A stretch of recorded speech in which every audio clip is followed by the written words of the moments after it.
बिस्मिल्लाहिर्रहमानिर्रहीम। प्यारे दोस्तों, अस्सलाम वालेकुम। आज की वीडियो में हमारा टॉपिक है कि एक टेस्टर जो है वो डीसी सप्लाई पर क्यों नहीं ऑन होता है, एसी सप्लाई पर ही क्यों वर्किंग करता है। कि डीसी सप्लाई पे अगर हम लगाते हैं तो ये टेस्टर के अंदर जो इंडिकेशन लाइट होती है, जो लैंप होता है, ये ऑन नहीं होता। तो ज़्यादातर इंटरव्यूज़ में ये इस तरह के क्वेश्चंस पूछे जाते हैं। और अगर आपसे इंटरव्यू में इस तरह का क्वेश्चन कोई पूछा जाए तो आप उसका किस तरीके से जवाब देंगे। एक तो आपका जवाब होगा कि नहीं, डीसी सप्लाई पर वर्क नहीं करता। तो ये आपका जवाब बिल्कुल ठीक है, डीसी सप्लाई पे ये वर्क नहीं करता, इसमें कोई शक नहीं है। डीसी सप्लाई यानी कि हमारे पास कोई बैटरी है या कोई अपनी सोलर प्लेट वगैरह है, तो डीसी सप्लाई पे ये वर्क नहीं करता है। लेकिन वर्क क्यों नहीं करता, इसकी कोई ना कोई रीज़न आपको देनी होगी इंटरव्यू में। तो जब आपसे पूछा जाएगा कि डीसी सप्लाई पे वर्क क्यों नहीं करता, तो हम आपने बढ़ते हैं अपने टॉपिक की तरफ। तो अगर आप हमारे चैनल पर नए हैं तो वीडियो को लाइक कीजिए, चैनल को सब्सक्राइब कीजिए, बेल आइकन का बटन दबाइए ताकि हमारी आने वाली मज़ीद वीडियोज़ की नोटिफिकेशंस आपको मिलती रहें।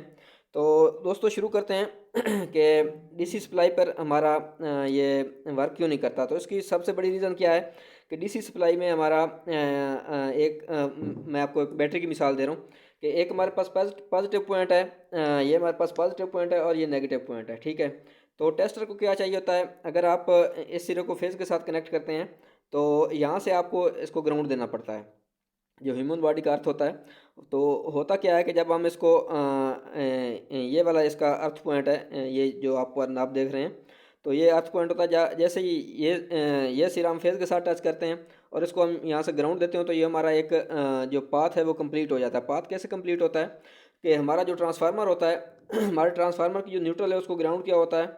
और ये जब हम इसको यहाँ से टच करते हैं तो यहाँ से अर्थ गुजर के हमारी बॉडी से गुजर के ज़मीन के साथ कनेक्ट होता है, तो हमारा एक लूप जो है वो मुकम्मल हो जाता है, एक पाथ जो है वो मुकम्मल हमारा हो जाता है। तो इस तरीके से ये वर्क करता है। तो मैं आपको टेस्ट खोल के भी दिखाता हूँ। मैं इसको खोल रहा हूँ, एक मिनट।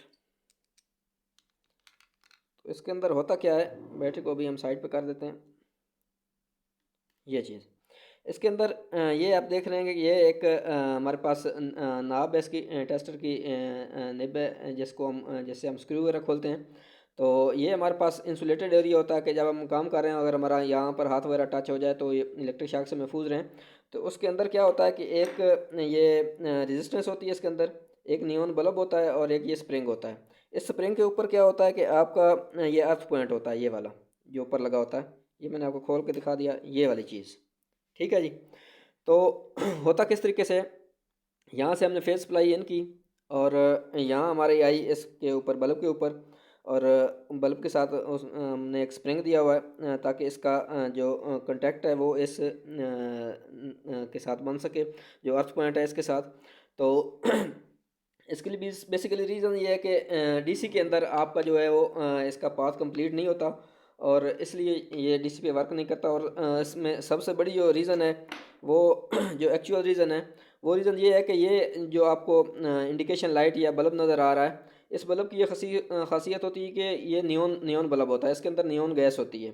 तो नियॉन गैस की क्या खसूसियत होती है कि नियॉन गैस आपकी 220 वोल्ट या 440 वोल्ट पे तो वर्किंग करती है। लेकिन डीसी सप्लाई चूँकि एक बैटरी की 12 वोल्ट होती है या 24 वोल्ट में डीसी को पावर सप्लाई की आप आउटपुट ले लें, तो 12 वोल्ट या 24 वोल्ट पे ये वर्क नहीं करता। ये वाला नियॉन बल्ब जो है इसकी कम से कम रेंज जो है वो 150 वोल्ट है, कम से कम 150 वोल्ट पे ये ऑपरेट होगा। तो नियॉन गो गैस की ये खासियत होती है कि वो 12 वोल्ट या 24 वोल्ट पे ऑपरेट नहीं होती। वो कब ऑपरेट होगी, उसको कम से कम आप 150 वोल्ट सप्लाई देंगे फिर जाके ऑपरेट होगी। तो ये 220 पे भी ग्लो करेगा, आपका 440 पे भी ग्लो करेगा, चाहे आपने सिंगल फेस सप्लाई चेक करनी हो चाहे 3 फेस सप्लाई चेक करनी हो।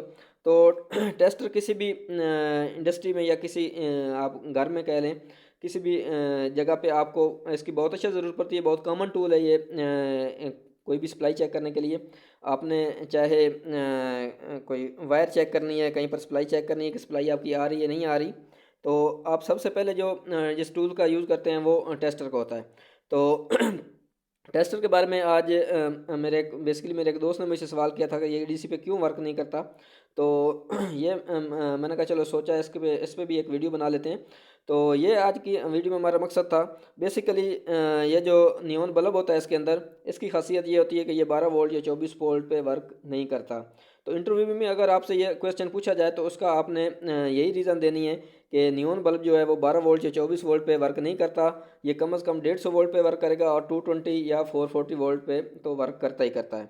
तो बाज़ औक़ात होता क्या है कि डीसी के अंदर हमारा क्योंकि क्लोज लूप नहीं है, ये एक नेगेटिव होती है, ये एक पॉजिटिव होती है, ठीक है। और इसके अंदर एसी के अंदर क्या है कि हमारा एक लूप मुकम्मल हो जाता है। बाज़ औक़ात होता क्या है कि हम किसी जगह पे वर्क कर रहे होते हैं तो ये टेस्टर का सही ग्लो ना कर रहा हो तो हम मेटल के पीस को हाथ लगाते हैं या किसी दीवार वगैरह को हाथ लगाते हैं ताकि हमारा जो अर्थ है प्रॉपर उसको मिल सके। उसके बाद ये बल्ब सही ग्लो ग्लो करता है, ज़्यादा ग्लो करता है। तो ये आज की वीडियो में मेरा मकसद था आपको बताने का कि टेस्टर डीसी पे क्यों वर्क नहीं करता। अगर इंटरव्यू में आपसे सवाल पूछा जाए तो आप इसका स्ट्रेट फॉरवर्ड आंसर एक तो यही दे सकते हैं कि डीसी सप्लाई पे वर्क नहीं करता। फिर आपसे अगला सवाल जो नेक्स्ट क्वेश्चन पूछा जाएगा वो यही पूछा जाएगा कि क्यों वर्क नहीं करता, रीज़न क्या है। तो रीज़न आपने इसकी यही बतानी है कि ये है क्योंकि इसके अंदर नियॉन बल्ब होता है। तो नियॉन बल्ब की खासियत यही है कि ये डीसी वोल्ट पे ऑपरेट नहीं होता, 12 वोल्ट या 24 वोल्ट पे ऑपरेट नहीं होता।